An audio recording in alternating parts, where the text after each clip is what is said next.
Neve, acero y silencio absoluto. Estos tres elementos primarios definen la totalidad del mundo, visible en este valle aislado y profundamente helado de las tierras de los Rus. El aire era tan frío que parece quemar los pulmones con cada respiración, y el paisaje, sumido en una quietud mortal, no ofrece rastro alguno de vida. Sin embargo, en el corazón de este desierto blanco inhóspito, una fuerza de destrucción masiva avanzaba. 10,000 jinetes Mongoles avanzaban con una determinación aterradora. Formaban una masa oscura y enjambre sobre la nieve inmaculada, una maría imparable y despiadada de humanos y animales, que había arrasado reinos enteros a su paso. Los esperaban, erguidos como estatuas esculpidas en escarcha y hierro, solo si en vikingos.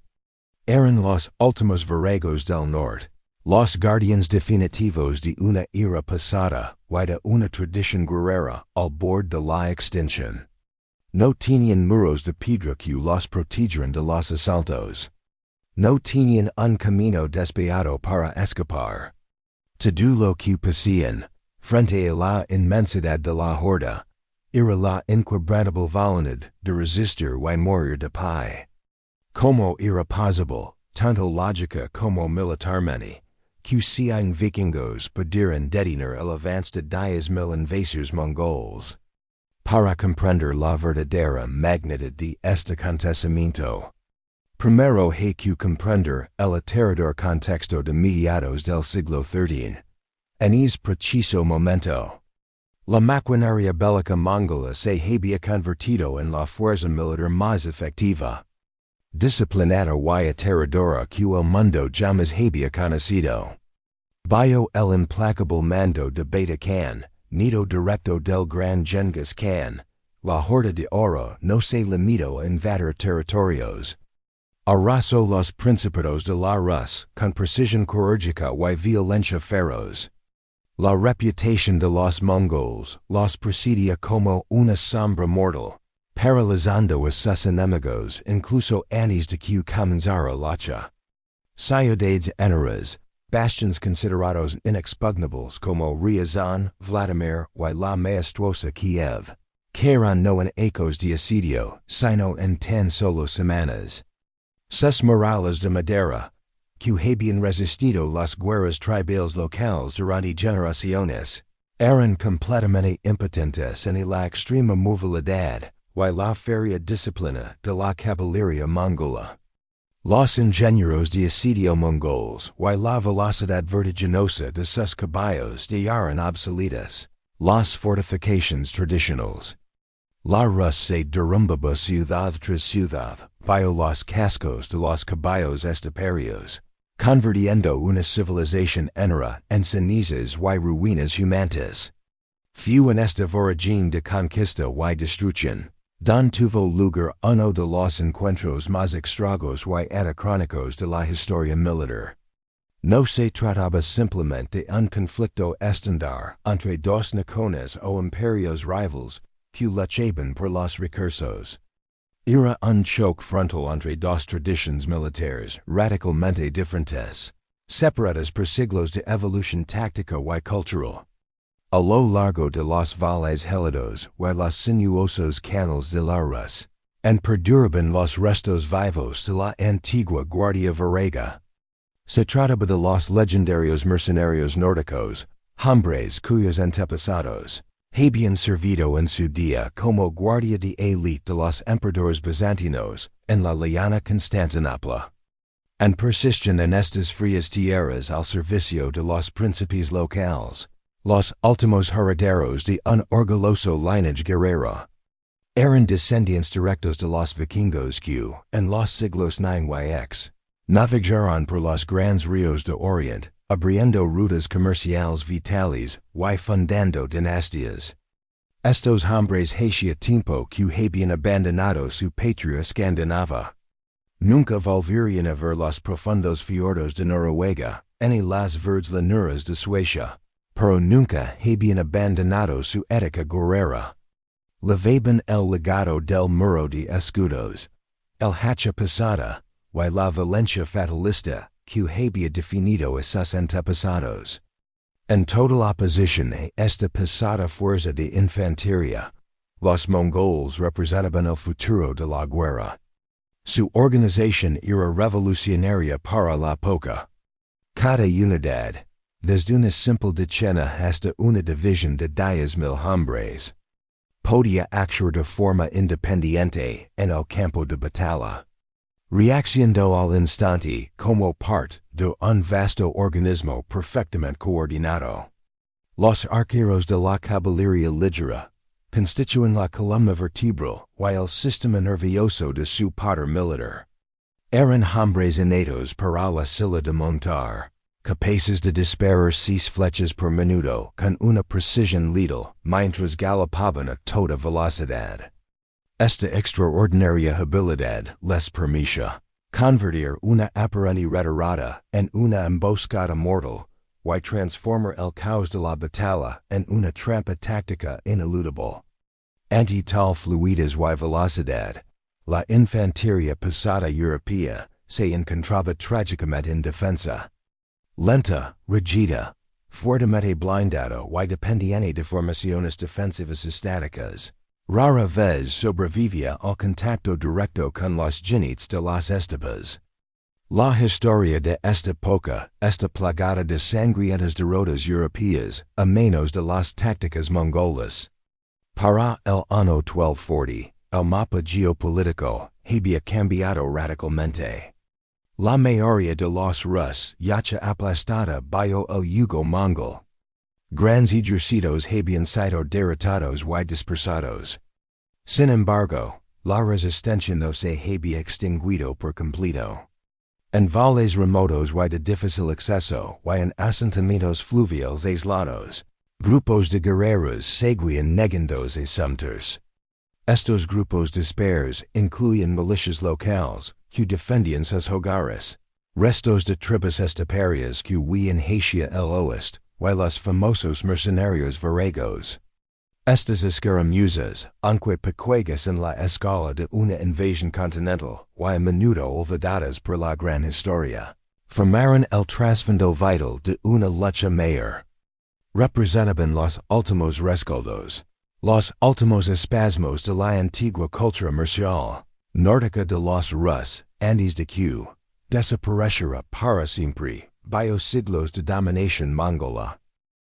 Uno de estos enfrentamientos específicos, el que nos ocupa hoy, ocurrió a lo largo de un afluente anónimo del Volga. El lugar se encontraba en algún lugar de esa zona salvaje implacable entre los densos bosques de Macram y las marismas del Alto Kama.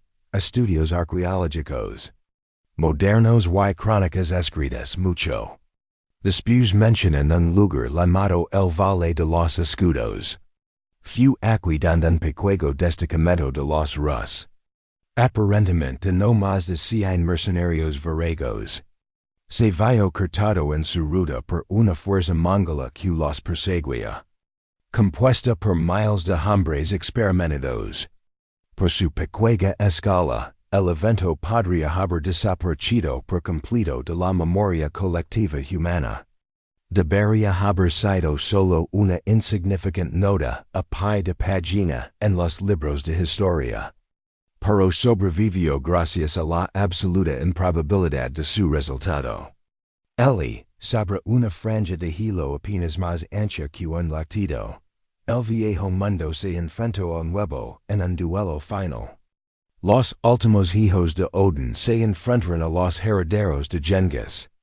La vanguardia del ejército mongol llegó al lugar antes del amanecer. La atmósfera era espectral y densa. Una fina niebla gélida flotaba sobre el río helado, amortiguando el sonido de los cascos sobre la nieve y difuminando los movimientos de hombres y bestias. Los exploradores mongoles, los hoyos del ejército, regresaron al cuerpo principal y informaron de la presencia de un puñado de supervivientes que se retiraban por el valle. Para el subcomandante de Beta Khan, la situación parecía mundana. Una simple operación de limpieza sin riscos, y dio una orden rutinaria sus tropas, radiar y destruir. Pero a medida que el sol comenzaba a salir, luchando por atravesar la niebla matutina, los jinetes de las estepas se encontraron con algo completamente inesperado. La retirada no era una huida desesperada. Era una invitación calculada. En la estrecha boca del valle, estratégicamente situada entre el río obstruido por bloques de hielo y una cresta rocosa baja, un muro de escudos brillaba tenuemente en la pálida luz de la mañana. Cien hombres permanecen allí, inmóviles y en silencio, hombro con sus grandes escudos redondos superpuestos a la perfección como impenetrables escamas de hierro. Tras ellos, el terreno había sido cuidadosamente preparado. Estacas de madera afiladas y pesados trineos se habían clavado profundamente en el suelo helado, formando una empalizada rudimentaria pero eficaz para frenar el impulso de una carga. No había fugitivos dispersos corriendo despavoridos por sus vidas. Estos hombres habían elegido deliberadamente su terreno y esperaban al enemigo. Los varagos entendían el terreno como los marineros entendían el viento y las mareas. Era su ciencia y su ventaja. Habían combatido en los escarpados pasos de montaña del Imperio bizantino y en los profundos bosques de la Rus. Mucho antes de que los Mongoles fueran poco más que un susurro liano en la estepa oriental.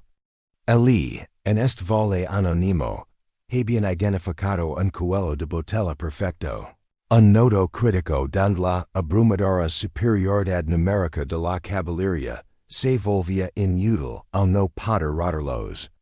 Los profundos ventisqueros en los flancos convertían a los caballos, habitualmente el mayor activo de los Mongoles, en una pesada carga incapaz de maniobra. El río helado y su izquierda era demasiado resbaladizo para un movimiento rápido, y el denso bosque y su derecha era impenetrable para las tropas montadas. Este cuello de botella natural obligó al enemigo a cometer el mayor error táctico, avanzar de frente contra la infantería pesada, preparada y atrincherada.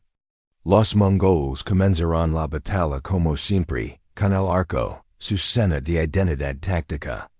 Oleadas de caballería ligera se desplegaron, acercándose la línea defensiva antes de disparar flechas en elegantes y mortíferos arcos.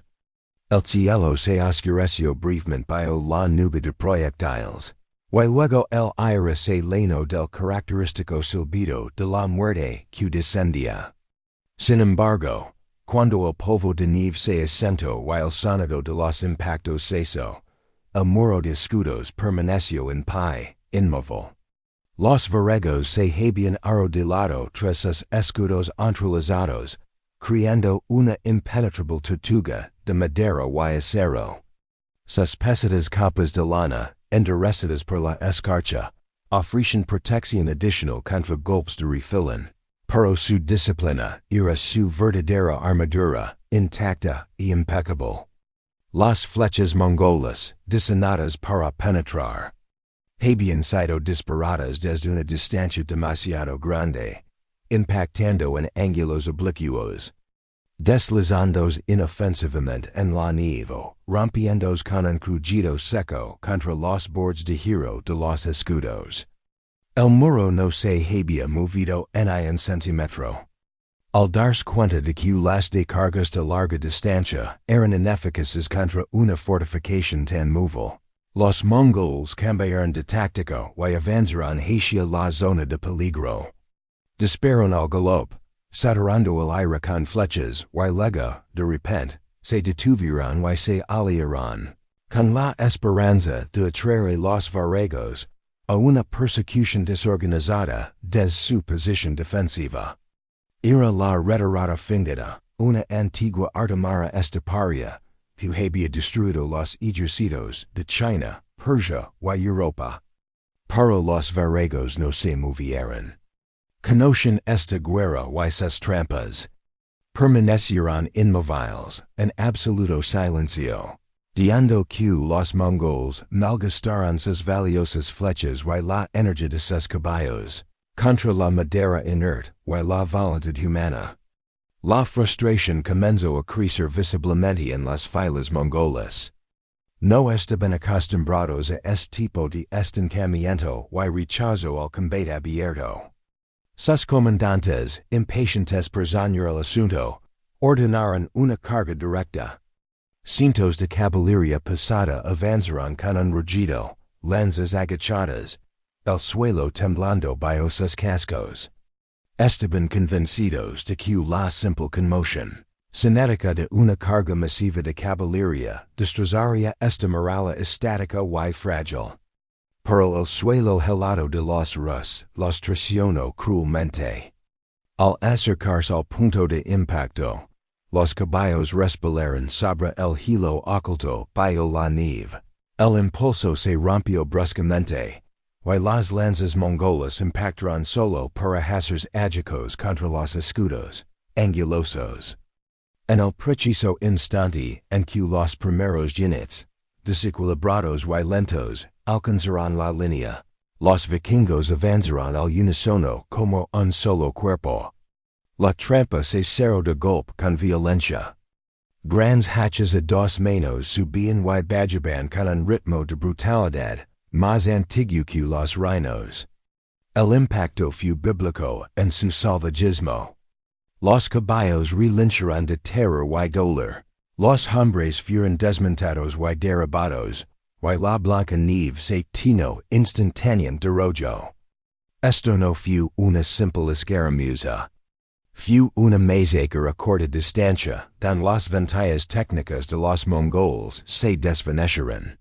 Privados de movilidad, eran vulnerables. Se replegaron en desorden, se regruparon fuera de alcance y comenzaron a rodear el área, buscando un punto débil, una brecha, cualquier cosa para perforar la defensa. Luego probaron el fuego, lanzando flechas incendiarias con la esperanza de quemar a los defensores o su empalizada improvisada. Pero la naturaleza favoreció a los varagos ese día. La nieve húmeda y el frío intenso sofocaron las llamas antes de que pudieran aferrarse a la madera congelada. Los varagos simplemente estragaron su formación, impasibles ante el fuego como ante el acero. Cada vez que los mongoles se acercaban para intentar una nueva ruptura, una lluvia de hachas jabalinas y lanzas les respondía con precisión mortal. Los hombres del norte no luchaban como héroes individuales en busca de gloria personal, sino como un muro viviente. Un organismo unificado en el que cada escudo cubría el flanco de un hermano, y cada vida dependía íntimamente de la otra. Al mediodía, el valle había cambiado de aspecto, convirtiéndose en un cementerio abarrotado de monturas rotas y estilos de lanza destrozados. Los mongoles, maestros indiscutibles de la guerra de maniobras y los espacios abiertos, no estaban acostumbrados a una resistencia tan tenaz por parte de una fuerza tan pequeña. Intentaron la guerra psicológica para quebrantar la moral enemiga, con tambores de guerra rítmicos, silbidos penetrantes para sembrar el terror y más retiradas fingidas. Pero nada logró quebrantar a los defensores nórdicos. En cambio, ocurrió un extraño fenómeno. Fueron los jinetes mongoles quienes comenzaron a sentir el peso creciente del agotamiento y, peor en la inquietud. La doctrina militar mongol se basaba completamente en dos pilares fundamentals, la movilidad y el espacio, y en este estrecho y abarrotado valle no tenían ninguno de los dos. Su decisiva ventaja en el tiro con arco disminuyó porque no podían flanquear los escudos, para disparar a los lados o a la retaguardia. Su coordinación se debilitó en medio del caos del terreno accidentado. Cada carga reducía en más el campo de batalla, Sembrando el suelo de cadaveres y escombros, obligando a los siguientes jinetes a una zona de muerte cada vez más estrecha. Los varagos, veteranos de 1000 batallas, explotaron esta situación táctica sin piedad. Avanzaron con cautela, entre ataques para despacar los caballos heridos, que bloqueaban el paso y recuperar armas tiles de los muertos, convirtiendo las propias lanzas de los Mongoles en picas improvisadas para repeler la siguiente oleada. Mientras el pálido sol invernal comenzaba a ocultar tras la cresta rocosa, proyectando sombras sobre el valle helado, el comandante mongol dudó. Examinó el campo de batalla con amargura. Horas de salto continuo no habían dado más que montones de cadáveres congelados y un orgullo militar destrozado. La noche se acercaba rápidamente, y con ella la temperatura descendería en más drásticamente, convirtiendo el valle en una tumba de hielo y muerte para cualquiera que no tuviera refugio en el calor. Continuar luchando en condiciones tan extremas contra un enemigo que se negaba obstinadamente a morir era una auténtica locura, que costaba demasiados hombres y valiosas monturas sin ninguna ventaja estratégica. Sin embargo, retirarse ante un puñado de soldados de infantería era una humiliación desgarradora para la poderosa horda dorada. Al final, la fría lógica militar prevaleció sobre el orgullo herido. El cuerno mongol inició un lúgubre llamado que resonó contra las paredes del valle. Y los jinetes se retiraron en un silencio pesado y sombrío, dándole espalda a sus enemigos invictos, dando atrás a sus muertos. Sus armas rotas y su absoluta incredulidad no habían sido derrotados por un ejército superior, sino por una voluntad indomable. A la mañana siguiente, el valle volvió al silencio, a su primitiva soledad helada. El humo se elevaba en el aire puro. Eran hogueras vikingas. Los supervivientes quemaban a sus propios muertos, marcando la nieve inmaculada con el oscuro y grasiento aroma del sacrificio, según ancestrales ritos paganos. Su heroica resistencia jamás aparecería en las crónicas oficiales mongoles, pues los escribas de los canes no registraron tales derrotas. Eran indignas de la memoria imperial, demasiado insignificantes para ser admitidas en los annals de la conquista. Pero la historia tiene otras formas de sobrevivir al olvido. En la leyenda local, susurrada por los cazadores de pieles y los cronistas secretos de los Rus, que custodiaban la memoria de su pueblo, la historia perduró a través de los siglos. Es la historia del día en que 100 hombres detuvieron a 10,000. Para los historiadores modernos que analizan estos fragmentos del pasado, este encuentro simboliza mucho más que una escaramuza olvidada. Representa el ocaso del espíritu marcial vikingo, un momento fuera del tiempo, un destello final del acero nórdico en un mundo que cambiaba irrevocablemente. Eran hombres de otra época, superados por la historia y la tecnología, pero es día, en es valle frío y implacable, permanecieron invictos en espíritu.